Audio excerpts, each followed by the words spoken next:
नमस्कार, हमारा नाम है समरीन और आपने देखना शुरू कर दिया है लाइव सिटीज।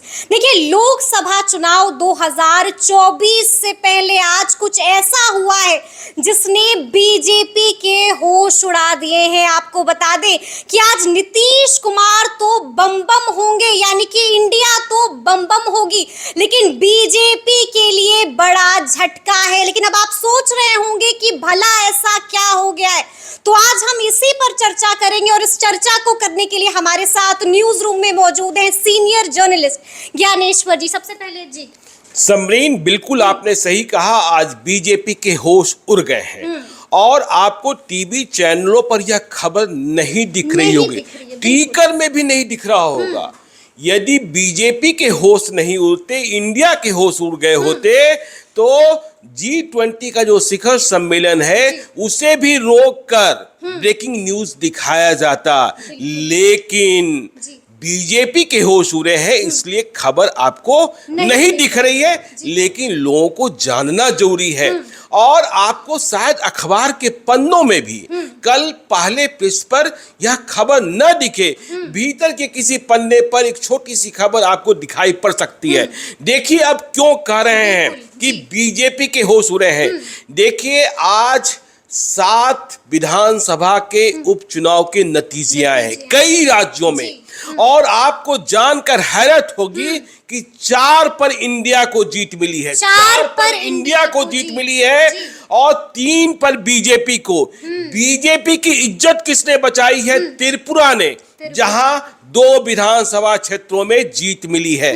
देश की राजनीति में त्रिपुरा का कितना बड़ा योगदान है समझ सकती हैं। और तीसरी सीट जहां जीत मिली है बीजेपी को, वह राज्य है उत्तराखंड, लेकिन वहां भी बहुत मामूली मतों के अंतर से जीत मिली है। हार कहां मिली है? हार मिली है उत्तर प्रदेश में। उत्तर प्रदेश में और वह सीट कौन है? घोसी। घोसी ने तबाह कर दिया आज बीजेपी को। घोसी का उपचुनाव जो था इतना महत्वपूर्ण था कि पूरा उत्तर प्रदेश, मुख्यमंत्री Yogi Adityanath, deputy CM Keshav Prasad Maurya, deputy CM Brajesh Pathak, तमाम पूरा लाव लश्कर घोसी में ही पिछले 1 महीने से जमा था। और देश में, उत्तर प्रदेश की राजनीति में वहां उम्मीदवार कौन थे? दारा सिंह चौहान। दारा सिंह चौहान अति पिछड़ी राजनीति के एक चेहरा। देखिए, अब कहने वाले ये कहेंगे कि यह सीट समाजवादी पार्टी की थी और फिर समाजवादी पार्टी ने ही रिटेन की है, क्योंकि समाजवादी पार्टी के ही सुधाकर सिंह आज चुनाव जीते हैं 40,000 से भी अधिक मतों के अंतर से। और विधानसभा के उपचुनाव में 40,000 मतों से जीत बहुत बड़ी जीत होती है। देखिए, उपचुनाव तो ये कहा जाता है कि जिस प्रदेश में जिस पार्टी की सरकार होती है, जीत उसी को मिलती है। उत्तर प्रदेश में क्या? उत्तर प्रदेश में आप याद कीजिए, नहीं, 2014 से देश में मोदी मोदी, फिर क्या हुआ? मोदी योगी, फिर क्या हुआ? योगी मोदी, फिर क्या हुआ? योगी योगी। लेकिन इसके बाद भी आज घोसी में, मैं ये नहीं कह रहा कि ये नतीजे जो हैं 2024 का पूर्वानुमान है, लेकिन बीजेपी के होश उड़ गए। अब दारा सिंह चौहान, देखिए क्या था। दारा सिंह चौहान विधानसभा के आम चुनाव में जीते थे समाजवादी पार्टी के उम्मीदवार के तौर पर, लेकिन जब इंडिया बनने लगा और जब बीजेपी ने तैयारी शुरू की एनडीए के कुनबे को बड़ा करने के लिए, आपको मालूम होगा कि दिल्ली में 38 पार्टियों की बैठक हुई। ओम प्रकाश राजभर, उत्तर प्रदेश के एक और अति पिछड़ी जाति के बड़े नेता, उन्हें लाया गया। दारा सिंह चौहान जो समाजवादी पार्टी के विधायक थे, उन्हें इस्तीफा दिलाया गया और बीजेपी में शामिल कराया गया। तो बीजेपी में शामिल होने से घोसी में रिक्ति हुई और वहां उपचुनाव हुआ। बीजेपी को इस बात का गुमान, दारा सिंह चौहान को इस बात का गुमान कि हम जिधर रहेंगे वहीं, लेकिन इस बार जनता ने धूल चटा दिया। जनता ने यह बता दिया कि आप जो चाहेंगे वही हम करेंगे, हम गुलाम नहीं हैं। और देखिए, भारतीय लोकतंत्र की खूबसूरती यही है। तो आज उत्तर प्रदेश में हार मिली है और इतनी बड़ी हार मिली है। देखिए, समाजवादी पार्टी की जीत तो है, लेकिन यह घोसी की जो जीत है उपचुनाव में, वह इस बात का भी संकेतक है कि ऐसा नहीं है कि भाजपा अपराजेय है। भाजपा को हराया जा सकता है, नहीं है, हराया जा सकता है यदि, इसलिए मोदी को हराना मुमकिन है। हाँ, ये देखिए लोकतंत्र है ना, जीत और हार, ये जनता का। देखिए अति पिछड़ी राजनीति, मैं क्यों कह रहा था कि आपने जो सवाल पूछा कि नीतीश कुमार क्यों बमबमा गए होंगे, पूरा कुछ जो हिंदी पट्टी है वहां पूरा ध्यान बीजेपी का अति पिछड़ी वोट बैंक को साधने का है, अति पिछड़े वोट बैंक को साधने का। बिहार में प्रयोग आपने देखा, सम्राट चौधरी बिहार में आपने प्रयोग देखा, उपेंद्र कुशवाहा बिहार में आपने प्रयोग देखा कि जब मुकेश सहनी के सुर अलग हुए तो हरी सहनी, ठीक है। लेकिन उत्तर प्रदेश में क्या हुआ? उत्तर प्रदेश में दारा सिंह चौहान इतने बड़े शख्सियत आज 40,000 से अधिक मतों से औंधे मुंह गिर गए। कहां गया? देखिए वो फोटो सेशन याद कीजिए, जब ओम प्रकाश राजभर मिल रहे थे अमित शाह से, जब दारा सिंह चौहान मिल रहे थे अमित शाह से, विधायक से इस्तीफा दे रहे थे, तो लग रहा था कि उत्तर प्रदेश की राजनीति में इतना बड़ा उथल पुथल हो गया, अब कुछ नहीं होने वाला है। अब देखिए घोसी के नतीजे क्या कहते हैं। घोसी के नतीजे कहते हैं जो आज चुनाव परिणाम आए हैं, वहां हमने आपको बताया है कि मुख्यमंत्री से लेकर तमाम मंत्री, तमाम सांसद, लग रहा था घोसी ही लखनऊ है, ठीक है। लेकिन इसके अलावा जो चुनाव में ध्यान देने की बात है, नतीजे में ध्यान देने की बात है कि वहां बसपा चुनाव नहीं लड़ी थी। अच्छा, अब इसे आप किस रूप में देखें? मतलब मायावती नहीं लड़ी थी। पिछले चुनाव में उनके उम्मीदवार को करीब 50,000 मत आए थे।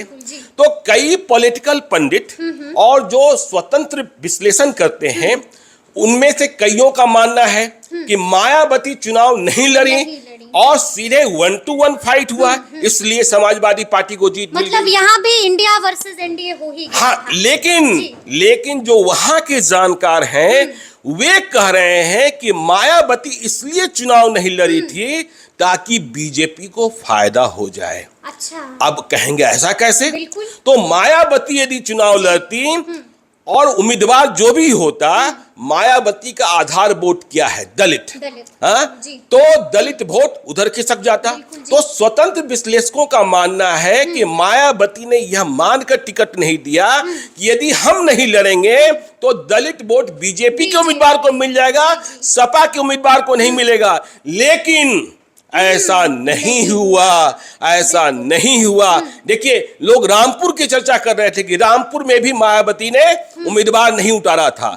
वहां के बारे में भी ऐसा ही कहा जाता है, यदि मायावती ने रामपुर में किसी मुसलमान को उम्मीदवार उतारा होता तब दलित मुसलमान कॉम्बिनेशन नहीं बनता, क्योंकि मुसलमान मत तो मिलना नहीं था और दलित मत बीजेपी को नहीं मिलता, तो नुकसान हो जाता। तो आज जो घोसी की जीत है, अब देखिए नीतीश कुमार और लालू यादव, जो देखिए बिहार में सिंधवारी करने की कोशिश की जा रही है अति पिछड़े मतों में। अब तो देखिए कल से नीतीश, मैं कह रहा हूं कि बिहार ये जो चुनाव है, उपचुनाव है, वो 2024 के पूर्वानुमान नहीं है। हमने फूलपुर और गोरखपुर भी देखा है जब विपक्ष जीत गया था, और जब 2019 के लोकसभा चुनाव हुए तो बीजेपी को कितनी बड़ी जीत मिली थी। अब देखिए झारखंड के डुमरी में उपचुनाव हो रहा था, वहां भी जेएमएम की प्रत्याशी की जीत हुई है, आजसू मतलब एनडीए के प्रत्याशी की हार हुई है। जबकि हम लगातार देख रहे थे कौन कौन नहीं जा रहे थे वहां, रघुबर दास, बाबूलाल मरांडी, और इतने बड़े बड़े दावे किए जा रहे थे कि पूछिए मत। तो वहां भी बंगाल के उपचुनाव में भी फिर से ममता बनर्जी ही जीत गई, ममता दीदी ही। बीजेपी को लगता है कि नहीं, बीजेपी को हार मिली, लेकिन बीजेपी की उम्मीदें कितनी बड़ी हैं बंगाल को लेकर, लेकिन ममता बनर्जी ने अपना खुट्टा मजबूत कर रखा है। तो आज की जो जीत है, जो आपको टीवी चैनल्स पर नहीं दिखाई पड़ रही है, अखबारों में भी कल नहीं दिखाई पड़ेगी, क्योंकि एनडीए नहीं जीता है, इंडिया जीता है। तो यह एक कहते हैं ना कि एक बल मिल गया इंडिया को कि हम हरा सकते हैं। और घोसी की जनता ने यह साबित किया कि आपकी मर्जी कभी इधर कभी उधर, कभी इधर कभी उधर, तो हम किसी के गुलाम नहीं हैं। तो देखिए उत्तर प्रदेश के बारे में क्या कहा जाता है? देश की इतना बड़ा, बिल्कुल। हाँ, इतना देश बड़ा की- प्रदेश और योगी इतने योगी, पॉपुलर, बिल्कुल। तो फिर क्यों हार? क्यों हार? क्या मोदी मैजिक खत्म हो रहा है? नहीं, मोदी और योगी मैजिक, इसके बिल्कुल, मतलब योगी जनता के भीतर गुस्सा भरा पड़ा है, भरा, हाँ? बिल्कुल। और बीजेपी को चुनौती दी जा सकती है, लेकिन इंडिया के नेताओं को समझने की जरूरत है, तिकरम से काम नहीं चलेगा, जनता का दिल जीतना होगा। जनता का दिल जीत कर ही आप चुनाव में बने रह सकते हैं। और लोकतंत्र में देखिए, लोकतंत्र में मैं बार बार कहता हूं कि जब 1977 में इंदिरा गांधी चुनाव हारी, जी 74 का आंदोलन हुआ, जिस दिन चुनाव की घोषणा हुई थी उस दिन जनता पार्टी नहीं बनी थी।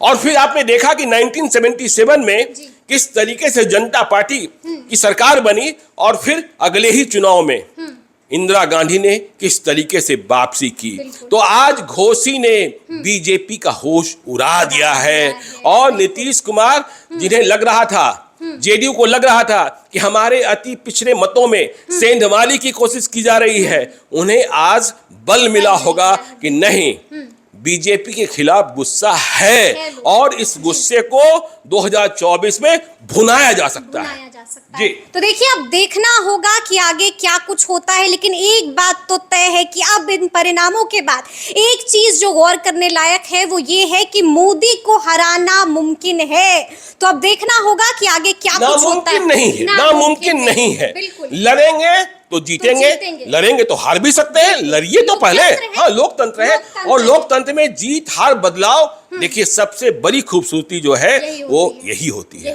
जी, बिल्कुल। तो आने वाला वक्त बताएगा कि आगे क्या कुछ होता है। तो इस तरह के तमाम अपडेट्स के लिए ऐसे ही हमारे साथ बने रहिएगा और देखते रहिएगा लाइव सिटीज। बहुत शुक्रिया।